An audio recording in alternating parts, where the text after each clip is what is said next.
तो guys AEW के इस हफ्ते डायनामाइट शो पर जेफ हार्डी के डेब्यू स्टेटस को लेकर मैट हार्डी ने दी अब तक की सबसे बड़ी अपडेट। AEW के वुमेन डिवीजन के ग्रोथ को लेकर WWE के प्रोड्यूसर ने कही कौन सी बड़ी बात।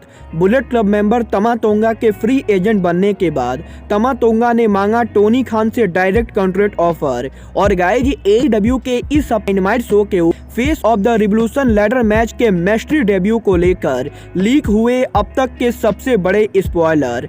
नमस्कार दोस्तों, मेरा नाम है रॉकी और आप देख रहे हैं एलीट FN मेनिया। और गाइज इस वीडियो के अंदर हम AEW के बहुत से मेजर अपडेट पर बात करेंगे। तो गाइज अगर आपने अब तक वीडियो को लाइक नहीं किया है तो गाइज वीडियो को लाइक कर देना। बट गाइज चलिए अब बिना किसी देरी के शुरू करते हैं इस वीडियो को।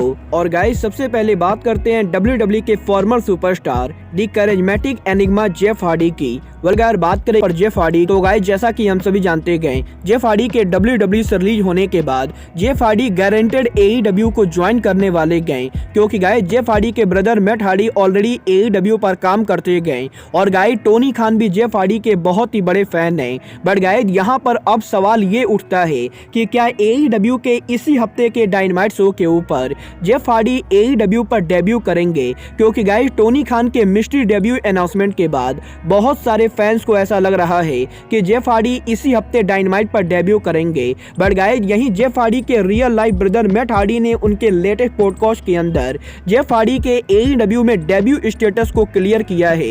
और गाइज यहाँ पर मैट हार्डी ने कंफर्म किया है कि जेफ हार्डी के WWE का नॉन कम्पीट क्लॉज मार्च महीने से पहले खत्म नहीं होगा। और गाइज यहाँ पर मार्च महीने से पहले जेफ हार्डी AEW को ज्वाइन नहीं कर सकते गए। बट गाइज यहाँ पर मैट हार्डी के पॉडकास्ट के एंडिंग के ऊपर मैट हार्डी ने ये बात भी कही गई कि टोनी खान के पास बहुत ही ज्यादा पैसा है और गाइज अगर टोनी खान चाहे तो guys Tony Khan Jeff Hardy को मार्च से पहले भी AEW पर ला सकते गए। और गाइज कुछ इस तरीके की बातों को कह के मैट हार्डी ने इस चीज को टीच कर दिया है कि जेफ हार्डी मार्च से पहले भी AEW पर आएंगे। बट गाइज मैट हार्डी ने इस चीज को गारंटेड कंफर्म किया है कि जेफ हार्डी इस हफ्ते डायनामाइट पर तो डेब्यू नहीं करेंगे। और गाइज कल AEW के डायनामाइट शो के ऊपर हमें जेफ हार्डी का डेब्यू देखने को नहीं मिलेगा।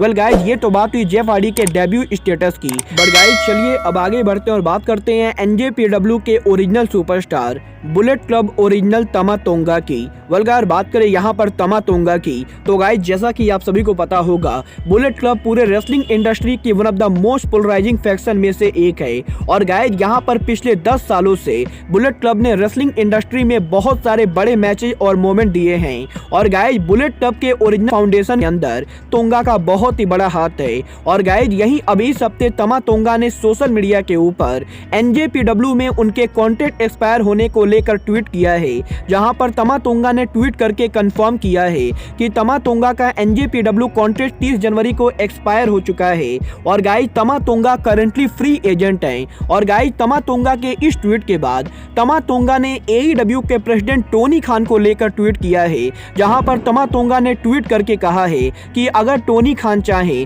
तो तमा तोंगा फॉरबिडन डोर को तोड़ के AEW में आ सकते गए। और गाइज तमा तोंगा ने डायरेक्टली टोनी खान से AEW में आने के लिए बात की गई। और गाइज यहाँ पर तमा तोंगा के इस ट्वीट के बाद अब इस चीज को लेकर बहुत ही तगड़ी रूमर चल रही गए कि तमा तोंगा AEW के साथ साइन कर सकते गए। बट गाइज क्योंकि तमा तोंगा के इस ट्वीट के अंदर तमा तोंगा ने #मिस इन्फॉर्मेशन टैग किया है, तो गाइज बहुत सारे लोगों को ये भी लगता है कि तमा तोंगा सिर्फ जोक कर रहे गए। और गाइज तमा तोंगा NJPW को छोड़ के AEW पर नहीं आने वाले गए। वेल गाइज मैं तो डेफिनेटली तमा तोंगा को AEW में नहीं देखना चाहता हूं, क्योंकि गाइज तमा तोंगा बुलेट क्लब के ओरिजिनल फाउंडर हैं। और गाइज मैं तमा तोंगा को बुलेट क्लब में ही देखना चाहता हूं। बट गाइज आपको क्या लगता है, टोनी खान को तमा तोंगा को साइन करना चाहिए या नहीं?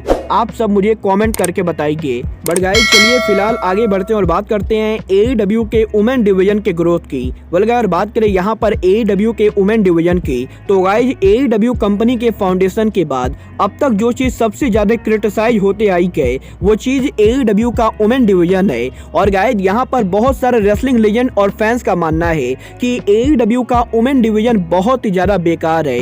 बट गाइज यही 2021 के एंडिंग के बाद अब WWE के फॉर्मर प्रोड्यूसर डच मैटेल ने उनके लेटेस्ट इंटरव्यू के अंदर AEW के वुमेन डिवीजन को प्रेस किया है। और गाइज यहाँ पर डच मैटेल ने कहा है कि अगर हम WWE के वुमेन डिवीजन को देखें तो गाइज WWE में सॉलिड फ्लेयर को छोड़ के और कोई भी बड़ा सुपरस्टार नहीं गए। और गाइज WWE का वुमेन डिवीजन सॉलिड फ्लेयर के आसपास घूमता है। बट गाइज यहाँ पर AEW के अंदर AEW ब्रिट बेकर के अलावा लगातार दूसरे रेसलर्स को पुश कर रही गए। और गाइज यहाँ पर डच मिचेल का मानना है कि AEW का वुमेन डिवीजन WWE के मुकाबले काफी ज्यादा बेहतर है। और गाइज AEW के वुमेन डिवीजन की ग्रोथ WWE के मुकाबले पिछले 2 सालों में बहुत ही ज्यादा हुई है।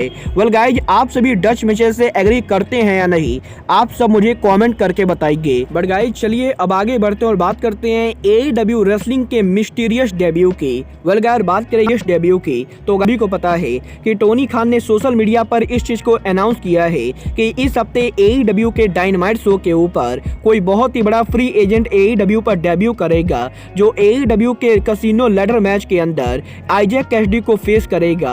और गाइज यहाँ पर टोनी खान के इस अनाउंसमेंट के बाद WWE के फॉर्मर सुपरस्टार केथली Jeff Hardy, Johnny Gargano, Bray Wyatt जैसे रेसलर के नाम AEW में डेब्यू करने के लिए आ रहे गए। बट गाइज यहीं अब WWE के 2 फॉर्मर सुपरस्टार्स ने पॉसिबली AEW में उनके डेब्यू को स्पॉइल कर दिया है, क्योंकि गाइज इस हफ्ते इंडिपेंडेंट रेसलिंग के ऊपर WWE के former NXT champion Karrion Kross और उनकी वाइफ स्कारलेट मोंडोज उनका एक मीट एंड ग्रीट कर रहे थे, जहां पर इन दोनों के मीट एंड ग्रीट के ऊपर कैरियन क्रॉस ने एक वीडियो के अंदर फैंस से ये कहा है कि कैरियन क्रॉस एटलांटिक सिटी जा रहे गए। और गाइज कैरियन क्रॉस कल एटलांटिक सिटी जाने वाले गए। और गाइज अगर आपको नहीं पता है तो गाइज मैं आपको बता दूं, AEW का कल होने वाला डायनामाइट शो एटलांटिक सिटी में ही होने वाला है। और गाइज कैरियन क्रॉस का ये कहना कि वो एटलांटिक सिटी के लिए फ्लाई करेंगे, इस चीज को डायरेक्टली टीच करता है कि कल डायनामाइट पर जो रेसलर डेब्यू करेगा वो रेसलर और कोई नहीं कैरियन क्रॉस होंगे। और गाइज ना कि सिर्फ कैरियन क्रॉस डायनामाइट पर डेब्यू करेंगे, बल्कि कैरियन क्रॉस के साथ साथ स्कारलेट बोर्डॉक्स भी AEW पर डेब्यू करेंगी। और गाइज कैरियन क्रॉस और स्कारलेट बोर्डॉक्स के इस इंटरव्यू के बाद अब ये चीज पूरी तरह से कंफर्म होता है कि कल AEW के डायनामाइट शो के ऊपर कैरियन क्रॉस के डेब्यू के सबसे ज्यादा चांसेस हैं। वेल गाइज आप सभी कैरियन क्रॉस को AEW में देखने के लिए एक्साइटेड हैं या नहीं, आप सब मुझे कमेंट करके बताइए। बट गाइज अब आज के इस वीडियो में बस इतना ही, मैं मिलता हूँ आपसे अपने अगले वीडियो में। बट गाइज तब तक के लिए just like Kenny Omega says, goodbye, good night and bang.